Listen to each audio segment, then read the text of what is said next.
The oldest Anarchy server in Minecraft has an unwritten rule: don't build near spawn. Seriously, if you build something here, it will be destroyed, no matter what.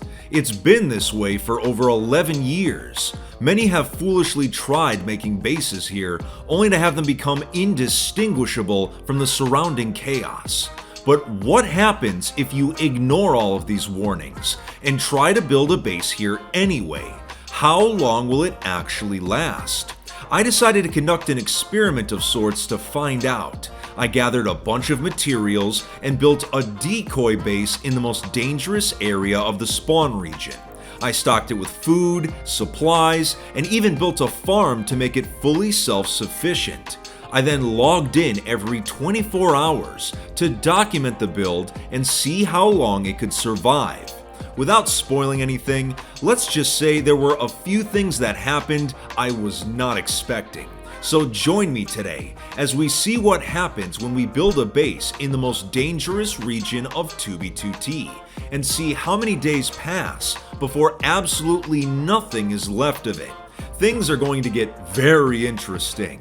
Before we get started, a big shout out to Raycon for sponsoring today's video. Whether I'm lifting or climbing in the gym, Raycons have been my go-to earbuds. The new everyday earbuds have an improved look and feel by using optimized gel tips. They're comfortable and they will not budge, trust me. Not only are Raycons water resistant, but they can also be charged wirelessly. Raycons offer 8 hours of playtime and a 32-hour battery life. Raycons start at half the price of other premium audio brands, and it's no wonder they have over 48,000 5-star reviews. I found them to be very useful, so to get your own pair, click the link in the description or go to buyraycon.com/FitMC to get up to 15% off your order. It's a great way to support the channel.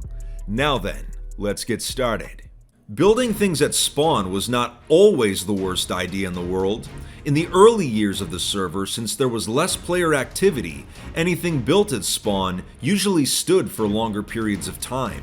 Small farms that were off the beaten path could survive for weeks or even months. A famous spawn base named NFE, which was built in 2011, survived for almost 2 years thanks to constant repairs from its members. In 2015, a massive base called Wrath Outpost, which was constructed out of pure obsidian, was able to survive and take punishment through multiple conflicts at spawn. But as the server became more popular and player activity exploded, the lifespan of these bases greatly diminished. With more players walking around, builds were found and griefed faster than ever before. Hundreds of nameless towns and structures that populate the region are a reminder of the server's unwritten rule: don't build here. So in the current year, with such an active player base, I wanted to test just how long a base could last in the most dangerous region of spawn, near 0-0. There is foot traffic here constantly, from both spawn killers and new players. It was the perfect place to build a small base, stock it with items, and see how long it would last. The account I was planning to use for the experiment was already pretty far away from spawn, so gathering materials didn't take too long. While obsidian buildings last much longer, I wanted to keep my materials simple, just good old-fashioned wood. I gathered some grass blocks, smelted some sand for glass, mined out some coal, and went hunting for seeds that we would use to start the farm. Once I had all the necessary materials packed into a shulker, I took a one-way ticket back to spawn by showing my love to a cactus. Once there, I made my way towards 0-0. Since players tend to spawn in a ring surrounding the region, I actually had to go backwards to get to the more chaotic areas. Even just walking by, it was hard not to notice the scattered ruins from the thousands of players that had come before us. Nothing survives here for very long. I decided to settle on one of the major highways, not far from the very center of spawn. This area would be receiving a lot of foot traffic, so it was the perfect place to conduct the experiment. I quickly got to work on the base. First, I laid out the grass platform as the foundation of the structure. I then used wooden planks to build a small shack. Remember, the entire point was to have it be destroyed, so I didn't care about making it look too fancy. I put in the windows and also used glass blocks for the center part of the roof to allow the glow of light from within to spread out. I used bone meal on the grass, set up the farming area, and pretty soon, the decoy base was looking pretty inviting. I got rid of some of the obsidian on the side of the road so that it was easier to see the base from far away. I put up some signs encouraging people to check the place out and only take what they needed. I stocked the chest with some basic supplies that would be useful to a new player. I lit up the area with torches, and pretty soon, it was complete. Well, as complete as it was going to get. Compared to the surrounding landscape, which was nothing but chaos, it stuck out like a sore thumb. In some of the cobblestone nearby, I found a nice logout spot that overlooked the base. It was time to wait 24 hours to see what would happen to our decoy. The next day, I logged in to find that the house had taken some damage. One person left a sign questioning why the base wasn't completely gone yet. The floor and many of the windows were missing, and someone had left a sign telling us what we already knew, not to build at spawn. But otherwise, the base was still pretty intact. There were still resources here that could help a new player to survive. And since the damage was pretty minor, I decided to fix the place up slightly, but in doing this, I had used up the rest of the materials in my shulker, so I decided to leave it in the house itself with the same sign as last time: take only what you need. The repairs weren't perfect, but they were good enough, and after replanting the farm, I took a long look at the base and headed back to the logout spot.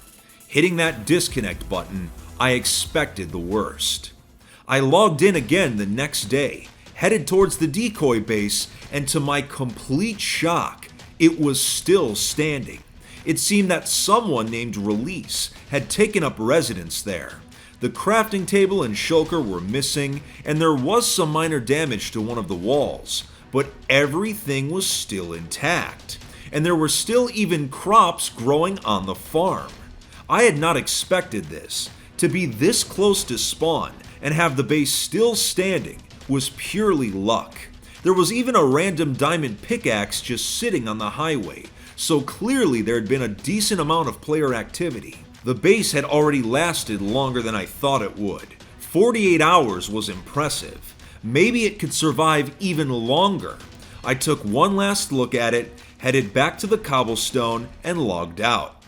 The next day, after 72 hours had passed, I was met with the inevitable. I logged in to find that the base was gone. And when I say gone, I mean completely gone. Not a single block remained. Unlike the previous few days, where people had damaged the build just for its resources, this was a very intentional grief. Instead of celebrating Cinco de Mayo out with friends, they instead took the time to grief the decoy and leave a sign. The water source blocks from the farm were the only thing left behind. So right in the heart of spawn, our base lasted around 72 hours, which is actually quite impressive since it was right off the highway in the most dangerous region and blatantly out in the open. Now, if we would have built this base farther out or made the base blend in better with the terrain, it may have lasted longer, but it would have only delayed the inevitable. So now, you understand why 2b2t has had this unwritten rule for over 11 years. If you build here, you'll quickly find your work destroyed, and it will become just another set of ruins in this chaotic wasteland. If you enjoyed today's video, make sure to leave a like, hit that subscribe button, and follow my socials. Take it easy, Fit Fam, and remember, don't build at spawn.